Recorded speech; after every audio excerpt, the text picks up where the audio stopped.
எல்லா விஷயமும் எல்லாருமே 100% ஓகே சொல்ல மாட்டாங்க, மாத்தி மாத்தி தான் சொல்லுவாங்க. அவங்க உங்களுக்கு பிடிச்சது அவங்க உங்களுக்கு குட், எதுவுமே 100% சொல்ல மாட்டாங்க. அவங்களுக்கு வரும்போது தெரியும். அதுதான்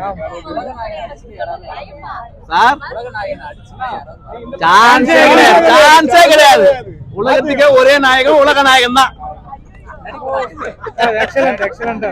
ஏன்னா அவருடைய ரியல் ஃபேஸ் இதுல காமிக்கல. அவர் நடிப்பெல்லாம் கமெண்ட் சொல்லலாம் நாங்க இல்ல சார், அதெல்லாம் வேற லெவல் சார். நியூஸ்ல சொல்றது டிவில சொல்றதெல்லாம் கேட்டு வராதீங்க. ஒருத்தருக்கு ஒரு டேஸ்ட் இருக்கும். உங்களுக்கு எப்படி இருக்குன்றது உங்களோட ஒப்பீனியன். அது பர்சனலா எனக்கு பிடிச்சிருக்கு. சொசைட்டிக்கு தேவையான மெசேஜ் இந்த படத்துல இருக்கு, கண்டிப்பா இருக்கு. வந்து நல்லா சூப்பரா இருக்கு படம். வந்து இதுக்கு மேல எடுக்கணும்லாம் பண்ண வேண்டியதில்லை, இதுவே பிரம்மாண்டம் தான். இது வந்து என்னன்னா கமல் சாருக்கு வந்து இது இந்த வயசுலயே நடிக்க முடியும்ன்றதை அவர் காமிச்சிருக்காரு. அதே பாராட்ட வேண்டிய விஷயம். இடையில வந்து சங்கர் சார் சேர்ந்துருக்கிறதால படம் செம்ம சூப்பர், வெற்றி தான். இன்னும் ஸ்லோவாக வெற்றி ஆகுது, அவ்வளோதான்.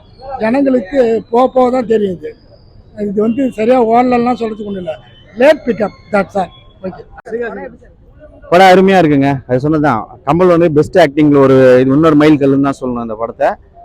ஏன்னு கேட்டால் பல கெட்டப்ஸ் இந்த படத்தில் கொடுத்துருக்காரு. அந்த கெட்டப்ஸ் கண்டிப்பாக இந்த படத்துக்கு அந்த சீன்ஸ்க்கு தேவை. இன்னொரு ஜப்பான்கார் மாதிரி அப்படி வந்தார் இப்படி வந்தாருன்னு சும்மா ஒன்றும் இல்லாத விஷயத்துக்குலாம் ஒருத்தர் பண்ணும்போது கம்பேக்னு ஒரு இந்தியனை வர வைக்கும் போது அவர் எவ்வளோ ட்ரெண்டிங்காக வரணுன்றதை இந்த படத்தில் காமிச்சிருக்காரு. சங்கர் வந்து ஒரு பர்ஃபெக்டாக தான் எடுத்திருக்காரு. அவரே சொல்றது கம்பேரே பண்ணக்கூடாது இந்தியன் 1, 2ன்னு. அந்த டைமுக்கு அந்த காலகட்டங்களில் 30 வருஷத்துக்கு முன்னாடி இருந்தது அந்த இந்தியனு.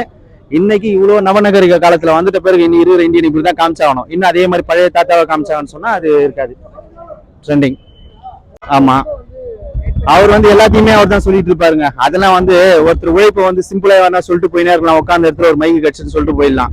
அங்க உட்காந்து இன்னைக்கு ட்ரெண்டிங்ல 10 பேருக்கு பிடிக்கும், 10 பேருக்கு பிடிக்காது. அந்த பிடிக்காதுன்னு அந்த சொல்ற அந்த இப்ப அவங்க கதையை மட்டும் எடுக்கக்கூடாது, பிடிக்கும்னு சொல்ற மத்தவங்க தான் எடுக்கணும். இன்னைக்கு வந்து கமல் அவருக்குன்னு ஒரு ரசிகர் கூட்டம் இன்னைக்கு இல்ல 50 வருஷ காலமா இருந்துட்டு தான் இருக்காங்க. இந்த ப்ளூ சட்டை மாறலாம் அவர் சொல்றதுலாம் என்ன ஒரு பேச்சாவே எடுத்துக்காதீங்க, தயவுசெய்து எடுத்துக்காதீங்க, அது வேஸ்ட். அது ஏன்னா ஒருத்தன் உழைப்பை வந்து கேவலப்படுத்துற விஷயம். அது பர்ஃபெக்ட். எனக்கு வந்து மனோபால சார் விவேக் திருப்பி கொடுத்தது வந்து அவரை பார்த்த மாதிரியே இருந்தது. ஏன்னா சிவாஜியில அவரை இது பண்ணியிருக்காங்க சங்கர் சார்.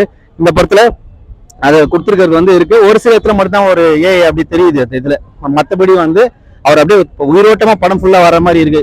அவரை இனிமேல எல்லா படத்துலையும் இதே மாதிரி பயன்படுத்தின விட நல்லதான் சொல்லுவோம். என்ன இது இதுக்கு மேல அடிக்க முடியாத படம், நல்லா எடுத்திருக்காரு. இது நாட்டுக்கு தேவையான படம் தான். நல்லா இருக்கு. அடுத்தவங்களை பற்றிலாம் நமக்கு கவலைப்படாது. இந்த படம் நல்லா இருக்கு. மூவி வந்து என்ன பண்ணணும், நாட்டுக்கு என்ன தேவை, அது எப்படி சொல்லியிருக்கிறான்னு தான் நமக்கு முக்கியம். இதா அதை பொறுத்த வரைக்கும் நல்லா இருக்கு. ஃபேமிலியோட பார்க்குற படம் இது. நல்லா இருந்தது. காமெடிலாம் அப்படிலாம் இல்லை ப்ரோ, நார்மலாக இருக்கு. ஃபேமிலியோட பார்க்கலாம். ஓகே, சூப்பரா இருக்கு. சூப்பரா இருக்கு. ஃபேமிலியோட பார்க்கலாம். அந்த இந்தியனோட என்ன 3-2 வந்தா நல்லா இருக்கும். சூப்பர். நல்லா இருக்குப்பா, நல்லா இருக்குப்பா. எல்லாரும் ஒரு மாதிரி சொல்றாங்க. இந்தியன் 1க்கும் இந்தியன் 2க்கும் கம்பேர் பண்ணும்போது இந்தியன் 1 பெஸ்ட்டு. இந்தியன் 2ங்கிறது வந்து இப்போ இருக்கிற ஜெனரேஷனுக்கு ஏற்ற மாதிரி பண்ணியிருக்காங்க.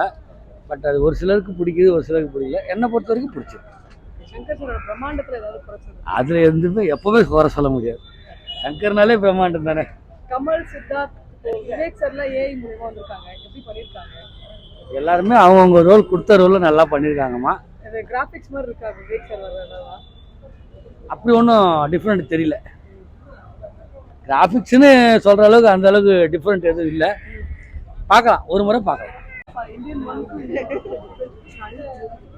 நம்ம இந்தியன் 1 and 2 கம்பேரே பண்ண முடியாது. இந்தியன் 1 டோட்டலாக வேறு எதோ ஒன்று, இது வேறு எதோ ஒன்று. ஆனால் மெசேஜ்ன்றது ஒன்று தான் ரெண்டுத்துலையுமே. இந்தியன் 3க்காக வெயிட்டிங். அனிருத் மியூசிக் இந்த பேக்ரவுண்ட் ஓகே, பட் சாங்ஸ் அந்த அளவுக்கு எடுக்கல. அந்த தாத்தா கதையில் தவிர மற்றதெல்லாம் அந்த அளவுக்கு எடுக்கல. ஆமாம், அது ஒரு சின்ன வருத்தம் தான். அந்த படத்தில் நடிச்சு, அதாவது அந்த கேரக்டர்ல இருந்து யாருமே இப்போ உயிரோட இல்லை அப்படின்றது. மாரிமுத்து சார், விவேக் எல்லாருமே, அது ஒரு சின்ன வருத்தம் தான். இந்தியன் 3ல அவங்க இருக்கிறது கொஞ்சம் கஷ்டம் தான். ஏஐ தெரியல சுத்தமா. அவங்க ஒரிஜினலா வாய்ஸ் கொடுத்த மாதிரி தான் இருக்கு. ஏஐ நல்லா எஃபெக்டிவா இருக்கு. அந்த ட்ரெய்லர் போர்ஷன் அந்த 2 நிமிஷம் எல்லாரையும் பூஸ்டப் பண்ணுது சீரியஸா. ஒரு நல்ல ஒரு சாஃப்டா போயிட்டு இருந்தது மூவி. அந்த 2 மினிட்ஸ் ட்ரெய்லர் தான் ஒரு எந்து கொடுக்குது. இந்தியன் 3 நீங்க வரணும் திரும்ப அப்படின்ற மாதிரி ஒரு எந்து அது இருக்கு. கண்டிப்பா வருவோம், கண்டிப்பா இந்தியன் 3 வரும். தேங்க்யூ.